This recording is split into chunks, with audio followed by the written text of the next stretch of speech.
Hey guys, welcome back to MMA Library. Today in MMA and UFC news, Conor McGregor recently spoke about his desire to fight Nate Diaz on the Power Slap promotion. McGregor tweeted, "This Power Slap championship is growing on me. Who doesn't like watching good quality clatters?" McGregor then tweeted, "Me versus Nate on it for the title. Maybe that's a title you'd have a better chance of coming close to winning, Nate, you little slapper." McGregor continued, "Is it a flip of a coin or who gets to go first? How long do they have to recover before they get to throw their counter? Or is it over if they're KO'd? Fascinating. I'm attending one of these 100%. Is this Dana's? What is this madness? Dana, haha, I'm in." Nate responded with, "I already beat you at that game too." Strickland lost to Cannonier this past weekend and has taken to social media to slide some of the blame onto the judges. No guys, I'm a sore loser. Hats off to Jared, but again, you have judges that don't know how to do their job. You actually look at the scorecards and you look at the significant strikes and you look at how many times I wobbled him. And you have people, experts in the field, come up to me and say, "Yeah, man, I don't know how you lost that one. You landed way more. The scorecard should say it." So, anyways, I'm gonna shut now. Get off my soapbox. Thank you guys for supporting me. Thank you, UFC. Back to drawing board. On to the next one. Thank you guys. Whereas Cannonier was confident that he won the fight. "I definitely thought I won at least 3 of the 5 rounds. I felt confident. On top of that, I felt confident that I won the fight in general. I would say he's good at what he does. He's really good at moving forward, putting that jab out there, and then getting out of the way. If I gave him the look like 'here I come,' he was already aware, primed, and either ready to counter with his check hook, or whatever combination he was going to throw, or just move away and avoid it altogether. But that was one thing we had been working on leading up to the Adesanya fight, entering on our opponents without getting overextended. And once you get in, you can start opening up with big strikes that I love so much." Sean O'Malley had this to say about corrupt UFC judges, including the Paddy Pimblett versus Jared Gordon fight. Here's the clip. I watched it pretty clearly. Like, the boys weren't around. We were sitting in the spot doing a watch party. We were pretty locked in, and you could just, all I remember is him getting hit with left hooks, and then getting pushed up against the fence. When you're up against the fence and on your back, you're not winning. You know what I mean? I was more surprised it was 30-27 unanimous. That blew me away. I was like, I remember, War, I looked at you and I said they're gonna give it to Paddy. I told War, I said they're gonna give the decision to Paddy through like I think it was in like the second or third round. I'm like, they'll probably. The 30-27 made it look even more sketchy. Isn't one of the said 29? Isn't one of the judges getting looked at, or was that investigated? Because the night before in the Bellator main event, the 2 other judges was it the same judge? Yeah, the 2 other judges. He flew from wherever to. Yep. So the 2 other judges gave it to, I can't remember who was the guy. Oh, yeah, that's right. Stotts. So they gave him 49-46 to Stotts, and the other guy gave him 50-45 to Sabat. That's right. So he's under investigation. Was that guy a judge of mine at all? I'm not sure. Yeah. I don't remember the names of the judges, but never be that much discrepant. Like, yeah, judges it's weird. Need to be a little bit more. A lot of people are saying add 2 more. At least have 5 judges will help a lot. TJ Dillashaw opens up on his retirement in a recent interview with Brendan Schaub. Here's what Dillashaw had to say. Get done with the fight. You're back in the locker room. I'm sure you're really upset. Because the announcement came quite some time after the fight. Like, what went into that process? Announcement of retirement? Yeah. Oh, I didn't retire until a ways after. The 30th of November. Yeah. Yeah, so I had surgery on the 10th, and the doctor just... Going into surgery, real quick, plan wasn't to retire? No, not really. No, I mean, I wasn't at all. I mean, I remember doing interviews like, this ain't the end of me. Yep. I'm coming back. And then talked to the doctor and just actually what's going on with my shoulder and what the likelihood of it actually healing to its fullest. And then it's just kind of a snowball effect too. So I have my 5-year-old son. The only fights he can really remember are my last 2 fights. Sandhagen, I blow my knee out. Good fight though. So during fight camp, I'm not daddy. Yeah. You know what I mean? I am and I'm not, but I'm like in Colorado for half the training camp. I'm traveling, I'm gone. He misses me when I'm gone. I'm gone at my fight. I get back, I'm on one leg, I'm laid up, can't be playing with him the way I'd like to. And then my Aljo fight, right? I'm out in Abu Dhabi for 2 weeks, come back, get shoulder surgery. So he's told me like probably a good 10 times, Dad, I don't want you to fight again. Nothing worse. Yeah. Like, I don't want you to eat twice. And every time he told me, he's like, dig deep, And then the doctor's appointment, tell me about my shoulder.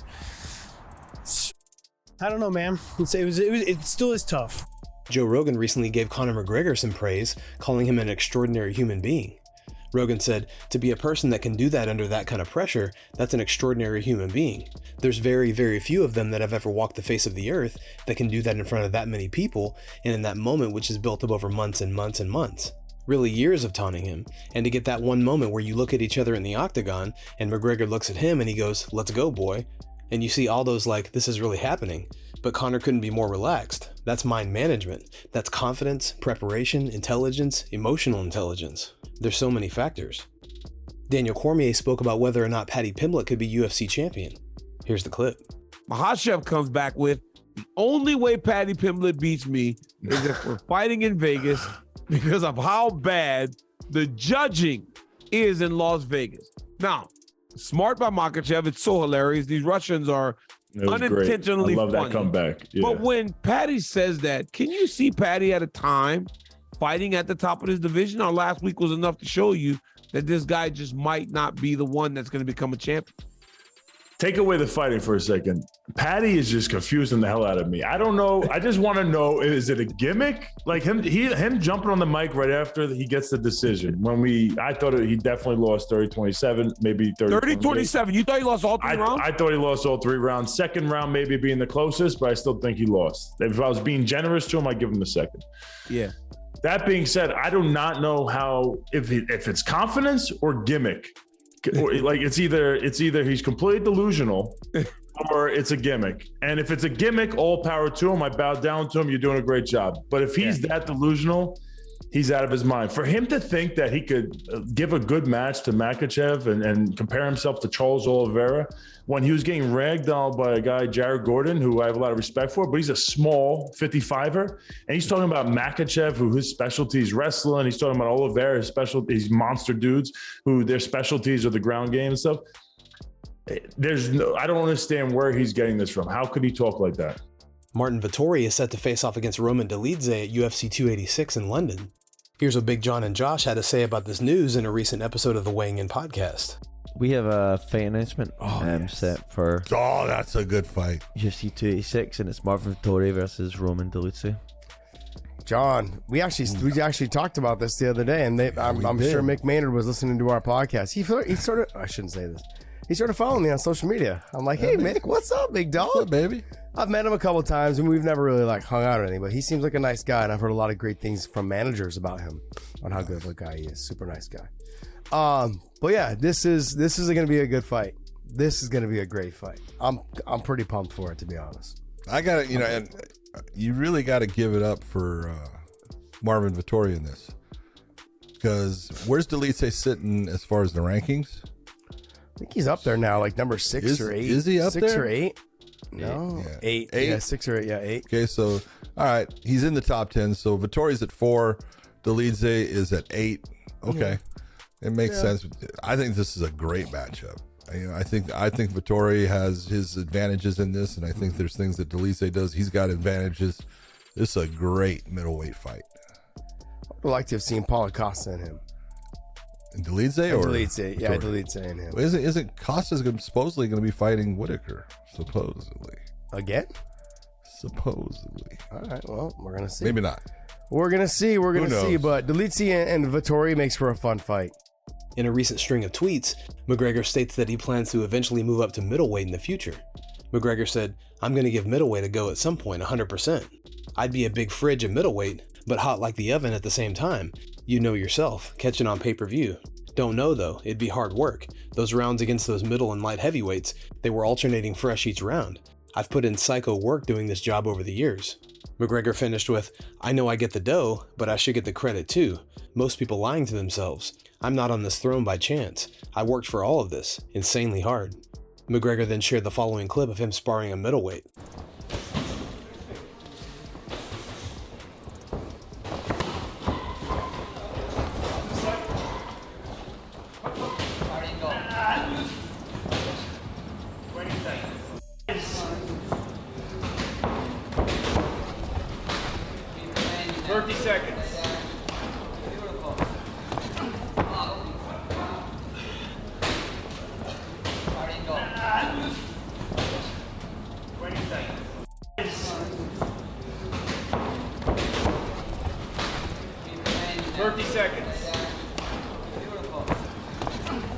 Guys, thanks so much for checking out the video. If you like the content we do here on this channel, don't forget to like and subscribe to MMA Library for all the latest MMA and UFC news.